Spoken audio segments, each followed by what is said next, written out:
السلام علیکم ورحمۃ اللہ وبرکاتہ۔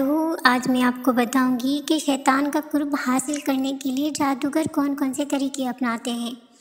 شیطان کو راضی کرنے اور اس کا قرب حاصل کرنے کے لیے جادوگر کے مختلف طریقے ہوتے ہیں۔ چنانچہ بعض جادوگر اس مقصد کے لیے قرآن مجید کو اپنے پاؤں سے باندھ کر بیت الخلاء میں جاتے ہیں اور بعض قرآن مجید کی آیات کو گندگی سے لکھتے ہیں، بعض انہیں حیض کے خون سے لکھتے ہیں، بعض قرآنی آیات کو اپنے پاؤں کے نچلے حصوں پر لکھتے ہیں، کچھ جادوگر سورۃ فاتحہ کو الٹا لکھتے ہیں اور کچھ بغیر وضو کے نماز پڑھتے ہیں اور کچھ ہمیشہ حالت جنابت میں رہتے ہیں، استغفر اللہ، اور کچھ جادوگروں کو شیطان کے لیے جانور ذبح کرنے پڑتے ہیں، وہ بھی بسم اللہ پڑھے بغیر۔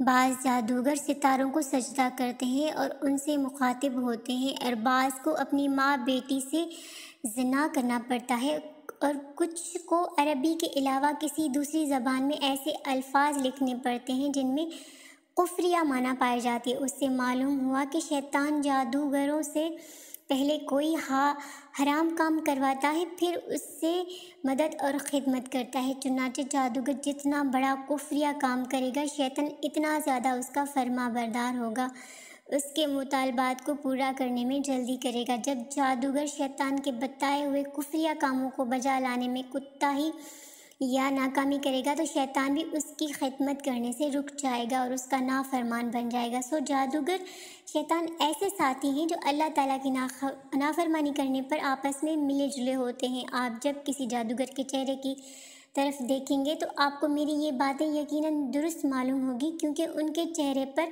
کفر کا اندھیرا چھپا ہوا ہوتا ہے۔ اگر آپ کو کسی جادوگر کے قریب سے جانتے ہیں تو یقیناً ان بدکاروں کو آپ بد شکل پائیں گے۔ وہ اپنی بیوی، اپنی اولاد، حتیٰ کہ اپنے آپ سے تنگ آ چکا ہوتا ہے، ان کو سکون نصیب نہیں ہوتا، اس پر شیطان خود اس کی بیوی بچوں کو اکثر بیشتر اتنی تکلیفیں دیتے رہتے ہیں کہ ان کے درمیان شدید اختلافات پیدا کر دیتے ہیں۔ سچ فرمایا ہے میرے رب نے، جس نے میرے دین سے من موڑ لیا اور دنیا کی زندگی کو اپنا مقصد بنا لیا، اس پر زندگی تنگ ہے۔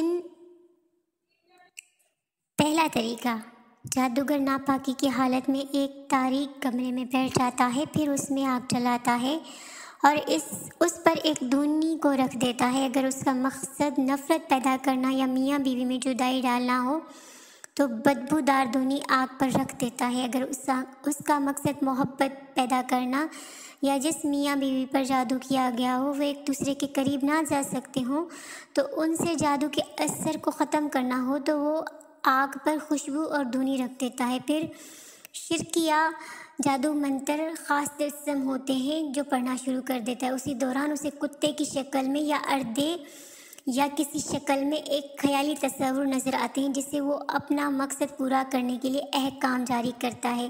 کبھی یوں بھی ہوتا ہے کہ اسے کوئی چیز نظر نہیں آتی بلکہ ان کے کانوں میں ایک مخصوص قسم کی آواز آتی ہے۔ کبھی کبھار یوں بھی ہوتا ہے کہ اسے کوئی آواز بھی سنائی نہیں دیتی اور جس شخص پر جادو کرنا ہوتا ہے اس کے بال یا اس کا کوئی کپڑا منگوا لیتے ہیں جس سے اس شخص کے پسینے کی بو آ رہی ہوتی ہے۔ پھر اسے جو کچھ کرنا ہوتا ہے اس کے مطابق وہ جنوں کو حکم جاری کر دیتا ہے اور وہ جن ان کی ہر چیز ان کو لا کر دے دیتے ہیں۔ جنوں کی ایسی دھونی کی بو سے غذا ملتی ہے جس پر بسم اللہ نہ پڑھی گئی ہو۔ جن ناپاکی کو پسند کرتے ہیں اور شیطان ناپاک لوگوں کے بالکل قریب ہوتا ہے۔ اللہ تعالیٰ ہم سب کو نیکی کی راہ پر چلائے۔ ویڈیو پسند آئے تو ضرور بتائیے گا کمنٹس میں۔ ایسی مزید اچھی ویڈیوز کے لیے ہمارے چینل کو سبسکرائب ضرور کیجیے گا۔ ملتے ہیں نیکسٹ ویڈیو میں، تب تک کے لیے اللہ حافظ۔